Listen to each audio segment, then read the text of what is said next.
आप शंकर भगवान को अगर 108 बेलपत्र चढ़ा रहे हैं, चावल चढ़ा रहे हैं, पुष्प चढ़ा रहे हैं, शिव को आप एक ही बेलपत्र पर चंदन की बेलपत्री की जो डंडी आप पीछे से तोड़ देते हो, उसी डूट को चंदन में भिगोकर 108 बार पंचाक्षर मंत्र नमः शिवाय या षडाक्षर मंत्र ओम नमः शिवाय या श्री शिवाय नमस्तुभ्यम बोलकर उसकी एक 108 बिंदी भी आप अगर बेलपत्री पर लगाकर अपनी कामना कर कर बाबा से दिल की बात कहकर आप अशोक सुंदरी वाली जगह पर छुआकर कटी वाले भाग को छुआकर शिव के शिवलिंग पर समर्पित करते हो, दुख कितना भी बड़ा हो मेरा शंकर काट ही देता है, काट ही देता है। पर आप अगर चंदन हाथ से 108 बार लगाओगे तो कहीं दिखेगा ही नहीं, लगेगा एक ही जगह लगता है। पर जो डंडी का डूट आपने पीछे से तोड़ा हुआ है बेलपत्र चढ़ाने से पहले, उसको भिंगो कर उससे आप 108 बार अपने हृदय की बात शिव को दिल से, वो कहते हैं ना जैसे पहले के लोग पत्र लिखते थे तो बड़े दिल से लिखते थे, काकी जी मन थारी याद आवे। बस ये बेलपत्र नहीं है, ये हमारा जब जब महीने भर में कोई अष्टमी तिथि पड़े, प्रदोष पड़े, सोमवार पड़े, प्रयास करा करो। क्या सोमवार पड़ रहा है, अष्टमी पड़ रही है, आज प्रदोष पड़ रहा है, मेरे मन की बात मुझे शंकर भगवान को कहना है। शिवरात्रि पड़ रही है महीने भर में, हर महीने आती है, कभी आपके मन में आ जाए कि मैं नियम लेती हूं कि प्रत्येक शिवरात्रि पर मैं चंदन का जल शिव को समर्पित करूंगी, मैं लाल चंदन का जल, मैं पीला चंदन का जल शिव को समर्पित करूंगा। मैं प्रदोष को, मैं भले व्रत नहीं करती, मैं भले प्रदोष का व्रत नहीं करती, पर मेरा मन है 108 चावल के दाने मैं अशोक सुंदरी वाली जगह पर शिव को समर्पित करूं। आप नियम बनाओ, क्या होता है, क्या होता है जब हम जैसे 108 मनके की माला से जप करते, ठीक है, और फिर उसका आधा कर दो 54 मनके की माला, फिर 27 मनके की माला। जब हम मनकों की माला से किसी जप को कर रहे होते हैं, किसी जप को जप रहे होते हैं, जितना फल हमें मंत्र माला जपने से प्राप्त होता है, उतना ही शंकर भगवान के सम्मुख में बैठकर एक एक बेलपत्र जब हम समर्पित करते हैं शंकर का नाम लेकर, उस फल की गणना दुनिया का कोई जीव नहीं कर सकता। उस बेलपत्र को समर्पित करने की कभी कोई विकट समस्या है, बहुत बड़ी समस्या है, सुलझ ही नहीं रही है, और आप बहुत परेशान हो गए कि ये समस्या तो सुलझ ही नहीं रही है, बहुत हमने कर लिया, बहुत कुछ करा। कई लोग ऐसे भी होते हैं जिन्हें 3-4 बार पशुपति व्रत भी कर लिया होगा, हो सकता है नहीं सुलझ रही।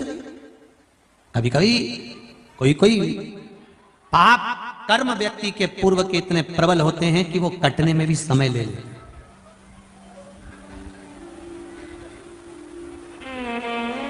पर शंका मत करना कि मैंने तो भगवान शंकर की आराधना करी और मेरा ये काम नहीं हुआ था, शंका मत करना, क्या शंका करना, और करो तो करो, वैसे भी शंका उसी पर होती है जिसकी कीमत होती है। सही है कि गलत है? सोना और लोहा वो भी धातु है, वो भी धातु है। कभी तुमने लोहार की दुकान पर जाकर पूछा असली है?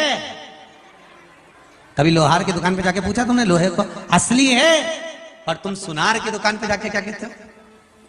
जम के बोलो जरा, क्यों भैया असली तो है ना, कितना कैरेट का है, सही साइड तो है ना, चूड़ी काली पड़ गई तो सोच लेना, पहले बोल दे रही है मैंने अभी मंगलसूत्र बनवाया ना, कान का ने झुमका बनवाया, ये काला पड़ी गया नहीं तो समझ लेना असली तो है ना। मतलब शंका लोहे पर कभी नहीं हुई तुम्हारी, तुमने कभी लोहार की दुकान पे जाकर नहीं किया क्यों रे असली है? तो लोहार भी तुम्हारा मुंडा देखेगा पहली मिली जमाने में, जो लोहे को पूछ रही कि असली है। लोग शंका कहां करते हैं? जिसकी कीमत होती है, जो असली है, जो सही जगह पर है। जो सही मार्ग पर चल रहा है। कई लोग कहते हैं गुरुजी हम तो रोज भगवान का भजन करते हैं, हम रोज भगवान की पूजन करते हैं, हम रोज मंदिर जाते हैं, हम रोज लोटा भर के पानी चढ़ाते हैं, मैं तो एकादशी करूं, प्रदोष करूं, शिवरात्रि करूं, सोमवार करूं, मंगलवार करूं, सारे सारे वार करूं, इसके बाद भी सबसे ज्यादा दुखी मैं। समझ लेना सोना है, थोड़ा तो लोहा और सोने में दोनों में अंतर है, बहुत अंतर। थोड़ा शंका हो सकती है, दुख आ सकता है, तकलीफ आ सकती है, कष्ट आ सकता है, सब कुछ होगा, पर हार ना मती। लोहे को देखकर ये मत सोचना कि वो तो एक ही बार में सही सेट हो गया। मेरे को तो हर बार ले जाते हैं, नई बहू आती है तुड़वा के फिर डिजाइन चेंज कर देते हैं। जिसने अपने घर की जाली एक बार लगवा दी वो कभी चेंज करी? 8, 10 साल, 50 साल, 100 साल तक लगी रही, पानी भी खाती रही, सब कुछ करती रही। और सोने की रकम तो सास ने बनवाई थी बहू के लिए, बहू को पुराना ओल्ड फैशन लगा और लेके गई, उन्हें तुड़वा तुड़वू के नहीं फिर बनवा ली। फिर वो की बहू आई, उन्हें तुड़वा तुड़वू के फिर बनवा ली। कि किसी ने वो मकान की टीन को, जाली को कभी तुड़वा के बनवाया? उसकी कीमत नहीं है। जिस पर शंका जा रही है समझ लेना, लोग अगर ताने दे रहे हैं, गालियां दे रहे हैं, अपशब्द कह रहे हैं, तुम्हारे ऊपर उंगली पर उंगली उठाई जा रही है, दुनिया के लोग तुम्हारे पीछे पड़े हैं, समझ लेना कि कीमत तो तुम्हारी ही है, बाकी के तो सब लोहे के टुकड़े हैं। कीमत तुम्हारी है, बाकी के सब लोहे का टुकड़ा, उसकी कोई कीमत नहीं। कौन पूछे लोहार की दुकान पे जाके, जब तुमने लोहे का पलंग बनवाया, लोहे की तगाड़ी बनवाई, तो तगाड़ी वाले से पूछा असली है?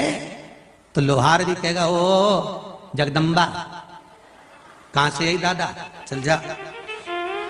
अभी में असली और नकली क्या करे? लोहे में, लोहा तो लोहा, पर सोने में तुरंत शंका पैदा हो गई। पहले बोलते रहे वो काला पड़ी गया नहीं, कितना कैरेट का, फिर वो के तो पीछे वो कौन सा हॉलमार्क, हाँ वो भी लगा हुआ है, तो के भले लगा रहे आज का जमाना में, तो परंतु असली असली शंका है, अभी भी शंका।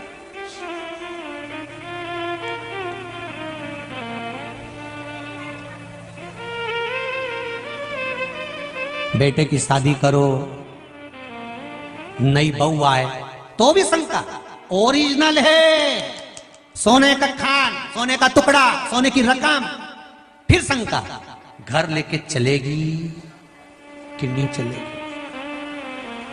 अभी हम बारात में गए थे तो इसकी माँ तो इतनी गड़बड़ कर रही थी, आगे आगे बढ़ के तो ऐसी तेज तर्राट निकल गई। तो आज के जमाने में लोग तुरंत कह देते हैं देखना बहुत तेज तर्राट तो नहीं है, तो मत ला तेज तर्राट, ऐसी लिया गप्पी भाई बैठी।